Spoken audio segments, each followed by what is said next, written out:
गेमकडे लक्ष देतात. पण हा पबजी, फ्री फायर असे गेम आपण खेळलेच नाही. याची युवा पिढीला समजायला पाहिजे हा गेम नाही खेळायला पाहिजे. कारण असे गेम आपण खेळलो की त्यांना माहित आहे की असं पबजीसारखे गेम आपल्या अभ्यासावर याच्यावर परिणाम होतो. म्हणून हा ॲप ते डाउनलोडच करायला नाही पाहिजे. आजची युवा पिढी आपण जे बोलतो त्याच्याकडे लक्ष देत नाही आणि जास्त मोबाईलकडे लक्ष देतात. आपल्यासाठी मोबाईल एवढा चांगला आहे आणि एवढा वाईट आहे याच्याकडे लक्ष देत नाही आणि मोबाईलमध्येच लक्ष देतात की मोबाईल खेळल्याने आपण काही करू शकतो. पण असं नाही, मोबाईल खेळल्याने आपलं खूप नुकसान पण होतो. कसं नुकसान होतं मला सांगत मला? मोबाईलमुळे आपण फ्री फायर, पबजी यासारख्या गेममुळे आपण अभ्यासाकडे दुर्लक्ष करतो आणि या गेमकडे लक्ष देतो. यामुळे आपल्या अभ्यासावर खूप परिणाम होतो. पण आजच्या युवा पिढीला समजायला पाहिजे की पबजी सारखं, फ्री फायर सारखं गेम खेळले नाही तर आपल्या अभ्यासावर दुर्लक्ष कसं होणार? तुम्ही म्हणतात ना फ्री फायर, पबजी असे गेम खेळतात तर जेव्हा आपली युवा पिढी हा गेम डाउनलोड नाही केला, या गेम खेळायला गेलेच नाही तर आपले दुर्लक्ष कसं होणार आपल्या अभ्यासावर? ते आपला संवाद कसं कमी होणार सगळ्यांशी? पण चुकीचं त्यांच्या आता काय करायचं ते पण त्यांची हे करतात. पण आई वडिलांना पण समजायला पाहिजे ना. आपल्या लहान मुलं कसं करतो, जेवताना मोबाईल देतो, मोबाईल देते त्यांच्या हातात, मोबाईल काढून घेतो. ते एवढे रडतात की मोबाईल दिल्याशिवाय ते जेवतच नाही.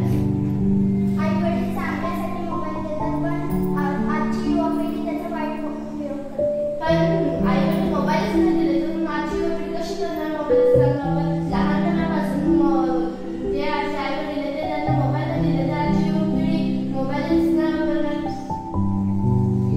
अजून एक फायदा सांगते मी तुम्हाला की मोबाईलमध्ये असं गुगल मॅपमध्ये असं एक ॲप आहे की डिजिटल वेलबिंग ॲप आहे. त्याच्यामध्ये आपण आपले जे ॲप वापरतो व्हॉट्सअप, इंस्टाग्राम, फेसबुक हे आपले कंट्रोल करू शकतो. आपण त्याला टाईम लावू शकतो की आणि नोटिफिकेशन पण मॅनेज करू शकतो या ॲपवरून. मग मोबाईलचा फायदा झाला ना गुगल मॅपचा. मोबाईलच्या अतिरेक वापरामुळे आज काही लोक वेडी झाली आहेत, काही लोक त्यांचा जीव गमावून असतात. मोबाईलमध्ये गेममुळे, फेसबुकमुळे काही लोक वेडी झाली आहेत. कारण ते फेसबुक बघतात आणि फेसबुकमधली एवढी घाण व्हिडिओ येतात की ती बघून त्या माणसांना बोलावंसं वाटत नाही. पण आजची युवा पिढी फेसबुक ओपन केली नाही, फेसबुकमध्ये आपलं अकाउंट ओपन नाही केलं तर कसं होणार? फेसबुक पण आपल्यासाठी चांगला आहे, इंस्टाग्राम पण चांगला आहे. आपण शैक्षणिक कला करू शकतो, आपली जी कला असते ती पाठवू शकतो, सगळ्यांना दाखवू शकतो. आपल्या आजची युवा पिढी अशी रील्स वगैरे नाही बनवली तर हा आपला इंस्टाग्राम, फेसबुक पण आपल्यासाठी फायदेशीर आहे. आणि मोबाईल वापरायला पाहिजे ना. मोबाईल आपण चार्जिंगला लावतो तर चार्जिंग 100% फुल झाली तर मोबाईल ब्लास्ट पण होऊ शकतो.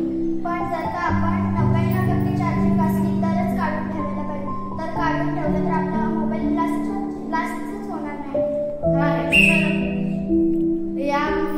या चर्चेमधून आपल्याला हे शिकायला मिळतं की मोबाईलचे काही फायदे पण आहे आणि काही तोटे पण आहेत.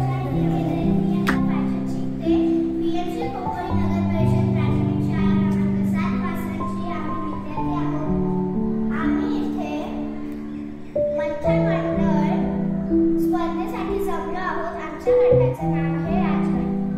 तर आम्ही येथे सुरुवात करत आहोत.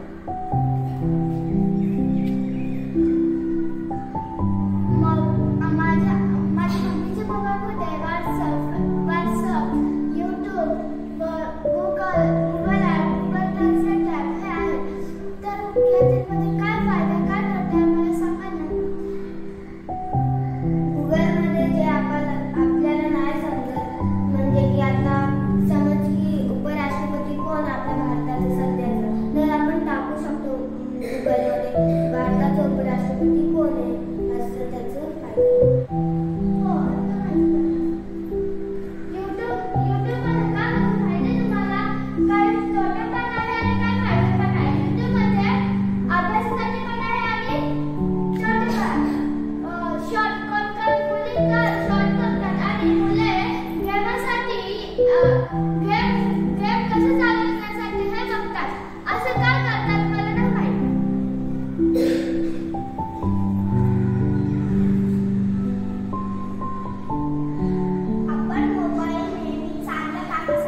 ते आम्हाला येईल.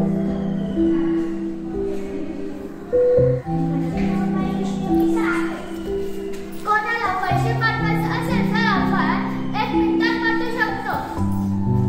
आणि मोबाईल आता काय झालं, पत्र हे कुठे दिसतच नाही. म्हणजे की पहिले काय होतं, पत्र लिहायचं आणि ते पाठवायचं, ते 8-10 दिवसानंतर जायचं. आता काय झालं, मोबाईलमुळे एका सेकंदात, एका मिनिटात